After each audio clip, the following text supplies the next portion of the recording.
اللہ تعالیٰ یہ بتانا چاہتا ہے کہ اس وقت کتنا بڑا امتحان تھا یوسف پر.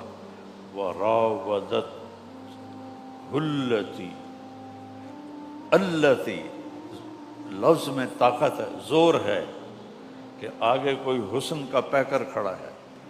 پھر ہوا فی بیتہا، یہ معاملے کی سنگینی اور نزاکت کو بتا رہا ہے کہ انتہائی شیطانی جال اپنے عروج پر تھا. کیا خوبصورت تصویر کشی ہے.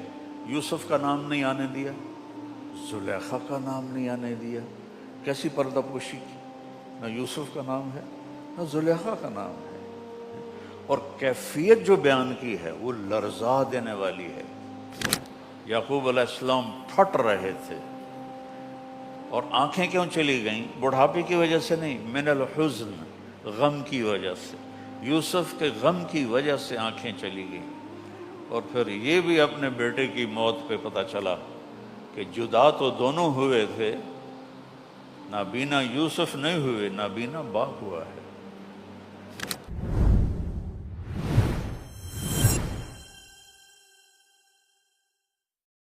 وراودته التي هو في بيتها عن نفسه. کتنا چھوٹا سا جملہ ہے، کیا خوبصورت تصویر کشی ہے. یوسف کا نام نہیں آنے دیا، زلیخا کا نام نہیں آنے دیا. کیسی پردہ پوشی کی، نہ یوسف کا نام ہے نہ زلیخا کا نام ہے. اور کیفیت جو بیان کی ہے وہ لرزا دینے والی ہے. التی ہوا فی بیتہا عن نفسہ، اتنا ہی کافی تھا. راودتہ عن نفسہ. لیکن اللہ تعالیٰ یہ بتانا چاہتا ہے کہ اس وقت کتنا بڑا امتحان تھا یوسف پر. وراودت التی لفظ میں طاقت ہے، زور ہے کہ آگے کوئی حسن کا پیکر کھڑا ہے. پھر ہوا فی بیتہا، یہ معاملے کی سنگینی اور نزاکت کو بتا رہا ہے کہ انتہائی شیطانی جال اپنے عروج پر تھا. اغلقت الابواب بھی تو کہہ سکتی تھی.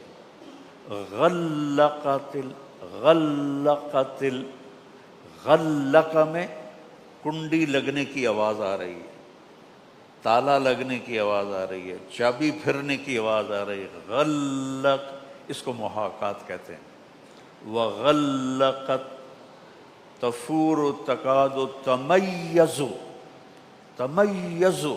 تمیز میں جہنم کے پھٹنے کا اللہ تعالیٰ نقشہ سمجھا رہا ہے. اب تم بلاغت کو جانو تو تمہیں اس کا مزہ بھی آئے. میں تو بھی نہیں بجا رہے ہیں، مینوں پتہ ہے، لیکن کچھ تو مزہ آئے گا تمہیں اس قرآن سے انشاءاللہ کہ اللہ بولتا کیسے ہے، اللہ کہتا کیا ہے. تفور تکاد تمیز من الغیظ. تمیز شد، اس کی خوفناکی اور اس کے غصے اور اس کے غضب کو کی طرف اشارہ کرتی ہے. تمیز. ایسے ہی غلقت، اغلقت نہیں، غلقت. غل کنڈی لگ رہی ہے، غلقت تالا لگ رہا ہے، چابی لگ رہی ہے. وقالت حیت لک.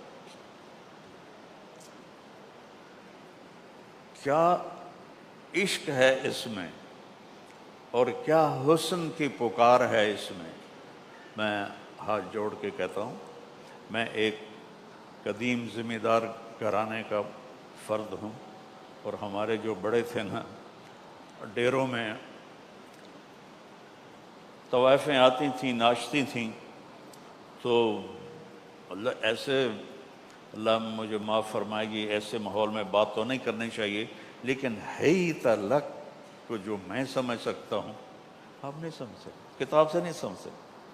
وہ جو طوائفیں اس وقت اشارے کرتے تھیں، سارے زمیندار بیٹھے ہوتے تھے، تو ان کے جو اشاروں میں ایک طاقت تھی، ہی تلک نہیں، ہی تلک، آ جاؤ نا،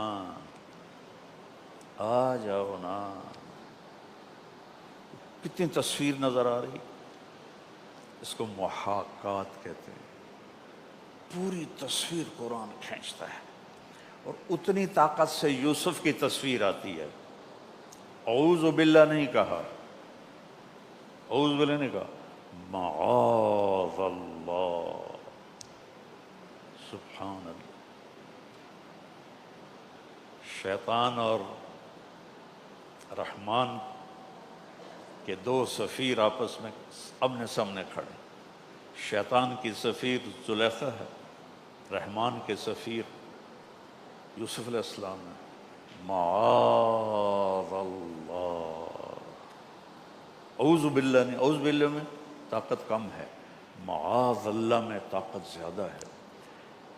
پھر آگے ایک ضرب لگا، انہو ربی، سبحان اللہ۔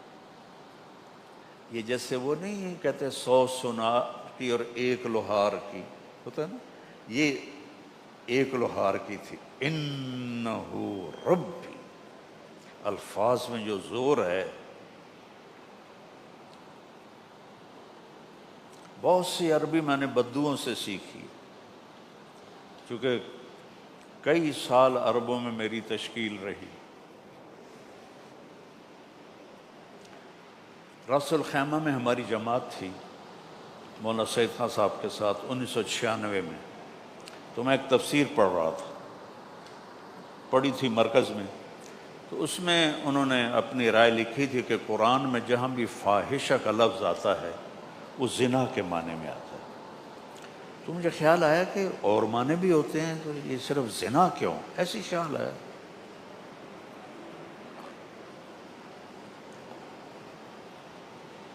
اس کے بعد ہم العین گئے، مغرب کے بعد میرا بیان بھی تھا عربی میں، تو صبح میں چائے بنانے کچن چلا گیا، چونکہ عربوں کو ہمارے والی چائے تو بنانی نہیں آتی، تو میں اپنا وہ رکھ کے برتن اور چولہے کے پاس بیٹھا تھا کہ پیچھے سے آواز آئی، ہے، میں سمجھ گیا کوئی بدو ہے، ہے، تو میں نے پیچھے مڑ کے دیکھا تو بڈھا 80-85 سال کا لاٹھی ٹیکتا ہوا آ گیا۔ اس نے سمجھا کہ میں خدمت میں کی جماعت میں ہوں، مجھے کہتا ہے ازنا لی القہوہ، قہوہ بناؤ میرے لیے۔ میں تفضل تعال اقعد۔ کوئی لیٹا ہوا ہو، اسے اٹھانا ہو تو کہتے ہیں اجلس۔ کتنے خوبصورت فرق ہے۔ کوئی کھڑا ہو، اسے بٹھانا ہو تو کہتے ہیں اقعد۔ یہ حسن ہے میرے رب کے کلام، میرے رب نے جس زبان کو چنا ہے۔ میں لیٹا ہوا ہوں، مجھے کہے گا جو عربی کا ذوق رکھتا ہے اجلس، میں کھڑا ہوں تو مجھے کہے گا اقعد۔ میں نے کہا شیخ اقعد، وہ بیٹھ گیا۔ میں نے اپنی چائے اتار کے اس کا قہوہ رکھ دیا، اب وہ مجھے ایسے دیکھنے لگا۔ تھوڑی دیر کے بعد اس نے پہچان لیا، کہتا انت المبین، تو رات کو بیان کر رہا تھا۔ میں نے کہا نعم یا شیخ۔ مجھے کہنے لگا سامعینی ظننت انک خادم۔ میں کہا انا خادمک ابنک، میں آپ کا خادم ہوں، آپ کا بیٹا ہوں، بیٹھو میں قہوہ بناتا ہوں۔ تو میری اس سے بات شروع ہو گئی، کافی ادھر ادھر کی باتیں چلتی رہیں، تو ایسے میرے آ گیا ذہن میں۔ میں نے کہا شیخ امعاک من القرآن شیء، کوئی قرآن بھی جانتے ہو؟ کہنے لگا لا یا بنیا۔ وہ تھا صحرا کے زمانے کا جب تیل نہیں تھا۔ طول الحیات علی الابل، ساری زندگی یوں کیا علی الابل، یہ اونٹ کو ہانکنے کی آواز ہے۔ ولیکن، اب اگلی سن، ولیکن ما فحشت الا نظرتن، اب مجھے دیکھنا، ما فحشت، زنا نہیں کیا صرف نظر بازی کی ہے، پورا نقشہ کھینچ کے بتایا، مجھے فحش کا مطلب سمجھ میں آ گیا۔ سافر تجد عوضا عمن تفارقه وانصب فإن لذيذ العيش في النصب سأبغي المجد في شرق وغرب وما ساء الفتى دون اغترابي وإن أنا لم أفز بمراد سعي فكم من حسرة تحت التراب۔ سفر سے بہت بڑا علم ملتا تھا۔ اب ایک چار دیواری میں بیٹھ کے آپ صرف کتاب کے آگے بیٹھے ہیں اور آگے استاد بیٹھا ہوا ہے، الفاظ جا رہے ہیں، حقائق بہت دور، بہت دور۔ تو وہ کہتے ہیں انہو ربی، ہتھوڑا،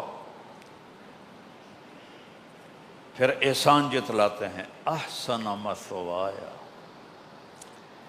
پھر غلطی کا نتیجہ بتاتے ہیں انہو لا یفلح الظالمون۔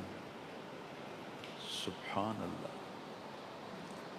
یہ وہ حسن قرآن ہے جس سے ہم، ہمارے علماء، ہمارے بچے محروم ہیں، اس لیے وہ دلوں پر اس کا اثر کوئی نہیں ہوتا ہے۔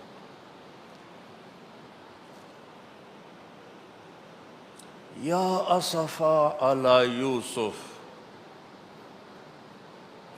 کیا لفظ ہے یہ، یا اسفا علی یوسف، اندر کے غم کو اس طرح باہر لا کے ذکر کیا ہے کہ لگتا ہے غم بھی کوئی شخص ہے اور یہ کھڑا ہوا ہے۔ رب ذوالجلال کی قسم، میں مبالغہ نہیں کر رہا، یا اسفا علی یوسف۔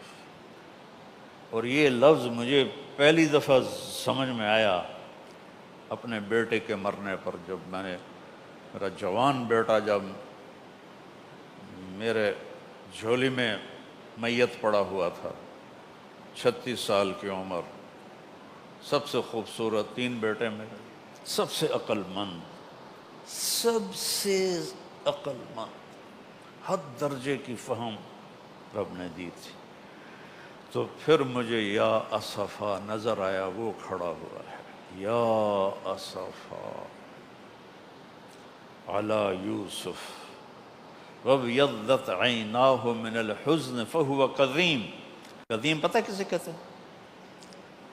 پانی کا مشکیزہ ہوتا ہے نا، اس کو پوری طرح بھر دو، بھر کے اس کے اوپر رسی سے باندھ دو تو اس کی، یوں سمجھو اس کا پیٹ پھول کے تن جاتا ہے، تو وہ بڑی مشکل میں ہوتا ہے۔ فہو کظیم، چونکہ جیسے ہمارے پیٹ میں ہوا بھر جائے تو کتنا برا حال ہوتا ہے، ہم کبھی ادھر پلٹا لیتے ہیں، کبھی ادھر پلٹا لیتے ہیں۔ تو کظیم جو ہوتا ہے اس مشکیزے کو کہتے ہیں جس میں عرب پانی لاتے تھے اور اس کو بھرتے تھے پوری طرح، پھر اوپر گانٹھ لگاتے تھے، چونکہ 3 دن کی مسافت سے تو وہ پانی لاتے تھے، تو پھر اس پر ایسے پہرا دیتے تھے۔ تو اللہ تعالیٰ نے ایک تصویر کھینچی ہے۔ دیکھو، عرب کی معاشرت کو پڑھو پھر تمہیں صحیح پتہ چلے گا رب کے کلام کا بھی، حدیث کا بھی، چونکہ ان کے معاشرتی اور جغرافیائی ماحول کے مطابق اللہ قرآن اتار رہا تھا۔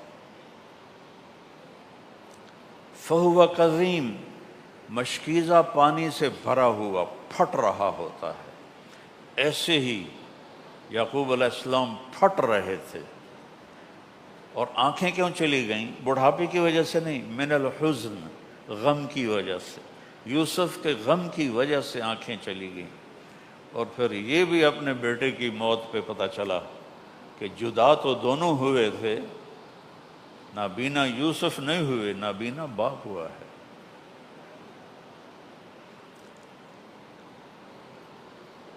اور پھر انما اشکو بثی وحزنی الی اللہ، ایسے لگتا ہے پوری دنیا فریاد سے بھر گئی۔ میں تمہیں قرآن کے چھوٹے چھوٹے نقطے بتا رہا ہوں، میں خود بھی کوئی اتنا بڑا پڑھا لکھا کوئی نہیں ہوں، میں نے تو بلاغت وہ پڑھی تھی، کیا اس کو کہتے ہیں، روح المعانی پڑھاتے ہیں، وہ بھی بلاغت کی کتاب نہیں ہے، فلسفہ بلاغت. میں نے اتنا اس کا تکرار کیا، مجھے سمجھ ہی نہ آیا، پتہ نہیں تفتازانی کدھر جا رہا ہے. اور تفتازانی قرآن و حدیث کے عالم نہیں تھے، فلسفہ کے عالم تھے، فلسفہ اور منطق کے عالم تھے، لغت کے عالم تھے. اور تیمور کے درباری تھے. وہ خبیث نے 2 کروڑ انسانوں کو ذبح کر دیا. دنیا میں 2 بادشاہوں جیسا ظالم کوئی نہیں آیا، ایک چنگیز خان اور ایک تیمور. تیمور مسلمان تھا، اس کا جرم زیادہ بنتا ہے، اور چنگیز خان تو سورج کا پجاری تھا، تو اس نے تو لوگوں کو کاٹنا ہی تھا. اس نے 2 کروڑ آدمی ذبح کیے. تیمور نے 2 کروڑ مسلمان ذبح کیے. کسی غیر مسلم حکومت پہ حملہ نہیں کیا سوائے ہندوستان کے، اور وہ بھی اس لیے کیا کہ وہاں سے لوٹ کے چین پہ حملہ کرنا تھا.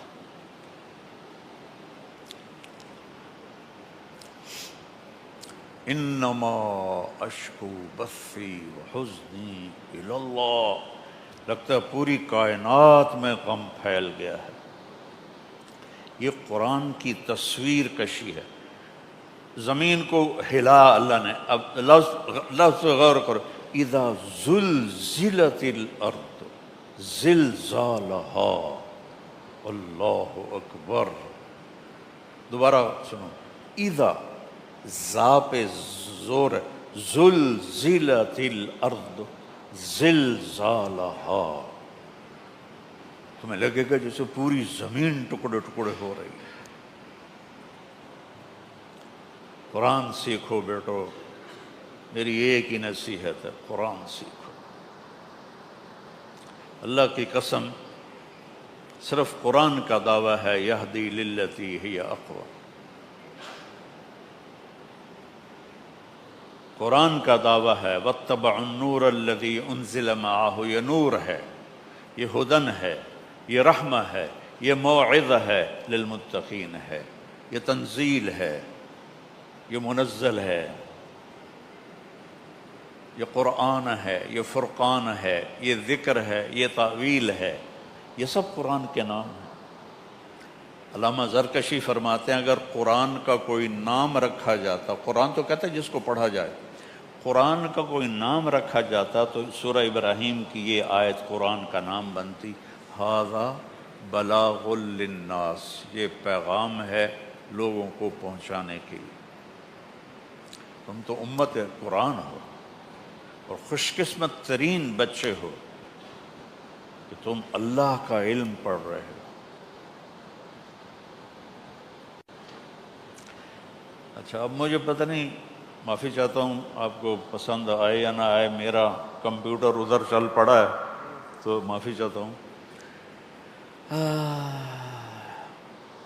ما خطبکن اذ راوتن یوسف عن نفسہ. گورنر نے عورتوں کو بلا لیا، بیوی کو بھی بلا لیا. یوسف کا کیا معاملہ ہے مجھے بتاؤ.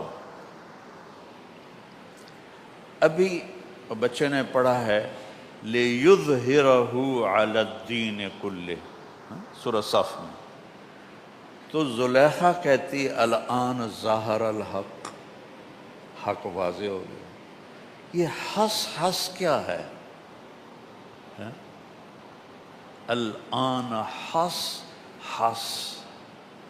ایک ہی لفظ کو 2 دفعہ دہرایا ہے. الحق، کوئی تو فرق ہے نا یہاں. جو وہ کہتی ہے الآن ظہر الحق، حق ظاہر ہو گیا، بس ٹھیک، میں گناہ گار ہوں. الآن حس الحق. حس کا میں نے معنی دیکھا، درخت کی چھال کو اتار کر اور اس کے اندر سے اصل لکڑی کو نکالنا. وہ چھال ایک دم تو نہیں اترتی، ایک طرف سے ادھر سے ادھر، جیسے اب یہ گنے کو چھیلتے ہیں ادھر سے ادھر سے ادھر سے ادھر، ایک دم تو اس کی گٹھلی باہر نہیں آتی. تو کسی چیز کا آہستہ آہستہ کھلتے کھلتے کھلتے کھلتے کھل جانا، اس کے لیے ہے ہس. پیچھے 9 سال کی کہانی ہے نا، تقریباً 9 سال جیل میں رہے. تو کہتی جتنے مراحل سے گزرا ہے یوسف، ہر جگہ یوسف سچا تھا، میں جھوٹی ہوں۔ کیا کیسے بیان کروں؟ الآن حس حصل حق، حق ظاہر ہو گیا۔ یہ میرے رب کا کلام ہے بیٹو، یہ میرے رب کا کلام ہے، اس کی ذات سے نے۔ تورات، انجیل، زبور کلام اللہ نہیں ہے، کتاب اللہ ہے۔ کلام اللہ کا لفظ قرآن میں ان کے لیے بھی آیا ہے لیکن مجازی ہے، چونکہ اللہ نے بول کے نہیں لکھوایا، حکم دیا تورات لکھو، زبور لکھو، انجیل لکھو۔ قرآن خود بولا، اس لیے اس پہ نہ زوال آ سکتا ہے، نہ یہ اس میں کوئی تبدیلی آ سکتی ہے، نہ تحریف ہو سکتی ہے، کچھ بھی نہیں ہو سکتا۔